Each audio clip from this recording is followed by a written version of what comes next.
Hello అందరికీ, మీరు వీడియోని లైక్ చేయకపోయినా పర్లేదు, కానీ వీడియోని అయితే స్కిప్ చేయకుండా చూడండి. ఇంకా డే 14 డైట్ విషయానికి వస్తే కనుక మార్నింగ్ క్యారెట్ బీట్రూట్ జ్యూస్ అయితే తీసుకున్నాను. అండ్ అలానే మార్నింగ్ బ్రేక్ఫాస్ట్లోకి watermelon fruit and banana అయితే తీసుకున్నాను. ఆఫ్టర్నూన్ లంచ్లోకి ఎగ్ కర్రీ 2 చపాతీలు అయితే తీసుకున్నాను. మీరు చపాతీలు కాల్చుకునేటప్పుడు ఎక్కువగా ఆయిల్ వేయకండి. ఆయిల్ వేయకపోయినా పర్లేదు, కానీ ఆయిల్ మాత్రం ఎక్కువగా వేయకండి. ఆయిల్ ఎక్కువగా వేయటం వల్ల దానిలో కొవ్వు ఎక్కువగా ఉంటుంది కాబట్టి మనం బరువు తగ్గడానికి అవకాశం ఉండదు, బరువు ఇంకా పెరుగుతాము అందుకోసము.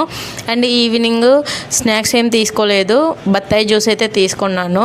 అండ్ ఈవినింగ్ నైట్ డిన్నర్లోకి అయితే మొలకలు అయితే తీసుకున్నాను. ఈ మొలకలు కూడా మీరు పడుకునే కంటే ముందు 3 hours బిఫోర్ తీసుకోవాలి, లేదు అంటే మీకు ఫుడ్ డైజెస్ట్ అవ్వదు. అలా అని మార్నింగ్ తీసుకుంటే హౌస్ వైఫ్స్ అయితే మార్నింగ్ తీసుకోవచ్చు, బట్ ఆఫీస్కి వెళ్ళే వాళ్ళు ఎక్కడికైనా వెళ్ళే వాళ్ళు మార్నింగ్ తీసుకోవడం వల్ల గ్యాస్ ఫామ్ అవుతుంది. గ్యాస్ ఫామ్ అవడం వల్ల మనకేం అవ్వదు, మన పక్కన ఉన్న వాళ్ళకి ఇబ్బంది అవుతుంది అంటే అర్థం చేసుకోండి.